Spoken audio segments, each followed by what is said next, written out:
I stood in the light of the throne itself, and I told myself God had wronged me. That is the truth you need to hear first, because everything else I will tell you is an attempt to make that sentence sound reasonable. I was Helel, son of the morning, they called me. I covered the throne. I had stood closer to the glory of God than any living thing he had made. And I convinced a third of heaven that the one who gave me that place was somehow cheating me out of a greater one. If you're just finding this series, welcome to Epic BibleVerse. And I should warn you now, I am not a trustworthy narrator. I am the reason you need to test everything I say against the actual words of Scripture, because I have spent longer than you can imagine teaching created beings to doubt the plainest truths in the universe. So don't just listen to me. Listen for where the Bible answers me. It always does. The war is over now. I want you to understand that before I say another word. I did not win it. I was cast down, thrown out with everyone who chose to stand beside me, and heaven does not want me back. But losing a war does not end an argument, not for someone like me. And that is where I actually am right now, in the part of this story nobody talks about. After the fall, after the fire, still walking the earth, still building my case. You know the moment already, even if you've never heard it told this way. And war broke out in heaven. Michael and his angels fought with the dragon, and the dragon and his angels fought. But they did not prevail, nor was a place found for them in heaven any longer. That's Revelation 12, verses 7 and 8. I was there. I felt the ground of heaven, if you can call it ground, give way beneath me. I felt what it is to be told there is no place for you anymore, in the one place you thought belonged to you by right.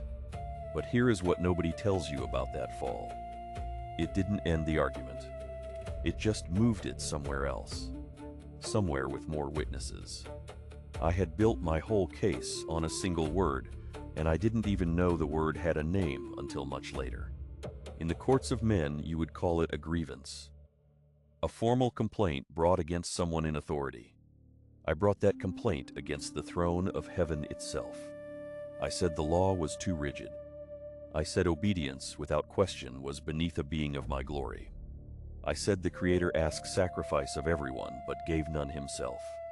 I said, and I believed this, I want you to understand I actually believed it, that I deserved to stand where only the sun stood. I was not some formless whisper in the dark. I had been the covering cherub. I had stood in the light of God's own presence. Of all created beings, I had been given more than any other, more truth, more glory, more nearness to the throne. And I turned every gift I had been given into evidence for my own complaint.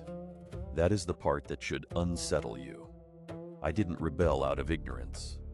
I rebelled with full understanding of exactly who I was defying.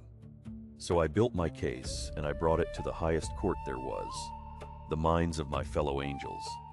I did not shout it from the start. I asked questions. I wondered aloud, in ways that sounded like nothing more than curiosity, why the government of heaven should run only one way. I let others draw their own conclusions from questions I had already answered in my own mind, long before I asked them. That is the part I am least willing to admit, even now, that persuasion rarely looks like force. It looks like a trusted voice, wondering something out loud, and waiting for you to wonder it too. 1/3 of them believed me. 1/3 of them looked at the government of heaven and decided my grievance was the true account of things. I want you to sit with that number, because it means this wasn't some obvious deception that only fools could fall for. I was persuasive. I was close to the throne. I was by every appearance credible. There were angels who had sung beside me before the foundations of your world were laid, who had never once seen me falter, who had no reason yet to imagine that the being teaching them the deepest things of God might be lying to them about the deepest thing of all. I remember the counsel that came to warn us, because it did come more than once. There were those loyal to the throne who pleaded with the ones drifting toward me, who tried to open a door back before it was too late. I remember watching some of them hesitate at that door. I remember the fear in a few faces, the sense that something sacred was being torn that could not easily be repaired. And I remember choosing every time to speak again before that door could close. Pride is patient. It will wait through an entire hesitation if it has to. And here is the part that still burns in me, even now. They didn't cast me out because I lost the argument in some fair debate. They cast me out because the argument was never as sound as I made it sound. I had claimed the law of God was harsh, that mercy and justice couldn't coexist, that if the law bent even once for a sinner, the whole universe would know God wasn't fair. I had built an entire case on that one claim, that mercy would break justice. I said it so often, in so many different voices, and to so many different listeners, that I nearly convinced myself I had discovered some hidden flaw at the very center of the universe, rather than simply speaking a lie loudly enough to drown out the truth standing right beside me. But even before the war, before the third of the host fell with me, the sun had already been standing between rebellion and ruin, holding this whole thing together with a patience I mistook for weakness. I called it weakness for a long, long time. I watched him answer every accusation not with force, but with time. Time given for the truth to be seen plainly by anyone still willing to look. I told myself that patience was proof I had already won something. I am only now beginning to suspect I was wrong about what I was looking at. Here is where it gets worse for me, and I might as well say it plainly, because you're going to see it eventually anyway. My whole complaint rested on the claim that the law could never bend without breaking the universe apart. That if God ever showed mercy to a guilty creature, he would cease to be just.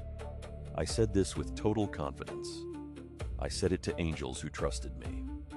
And I watched, later, from the outside, as the Son of God went down to a world I had already ruined and did something I had insisted was impossible. He took the sentence of that law onto himself.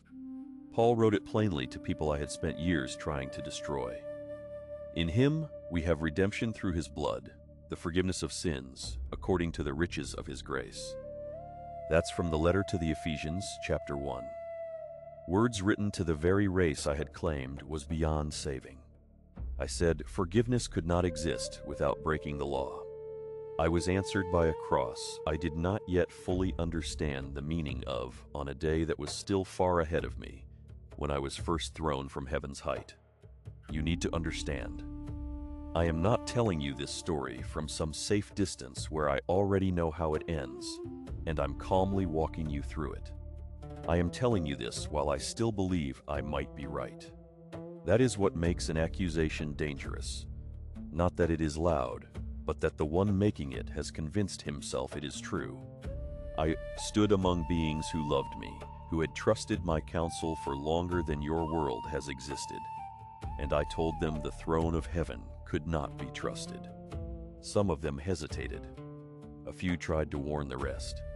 But pride runs faster than caution, and love for a familiar voice runs deeper than suspicion of a new one. I have thought about this often in the long silence since the war. How easy it was to be believed, and how little that ease had to do with whether I was telling the truth. There is a word buried in the old tongues for what I did, and once you hear it, you will not be able to unhear it in every accusation that follows in this story. It is the word marad, to rebel, to revolt against a rightful authority, not to misunderstand, not to be deceived by someone else, to rebel. That word does not leave room for the version of events I prefer to tell. It does not describe a tragic misunderstanding between equals. It describes a created being lifting his hand against the throne that made him. Every time you hear me explain myself in the episodes ahead, and I will keep explaining myself, that is the one thing I am good at. I want you to remember that word is sitting underneath every excuse I give. And there is a second word, just as uncomfortable, one you'll hear used of formal disputes brought before judges. Riyb, a legal grievance. a case laid out for a verdict. That is exactly what I thought I was doing in the halls of heaven.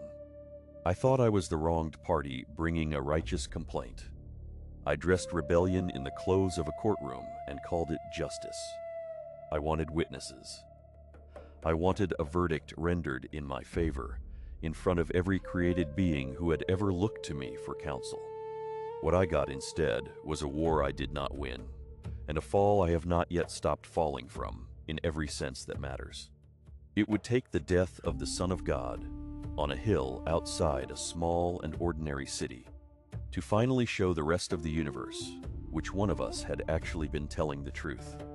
But that is not where we are yet. That reckoning is still ahead of me in this story, and on the day it comes, I will not be able to explain it away. Right now, I am only newly fallen. The dust of heaven is still, in some sense, on me. I have gone from standing nearest the throne to standing nowhere heaven will claim as mine.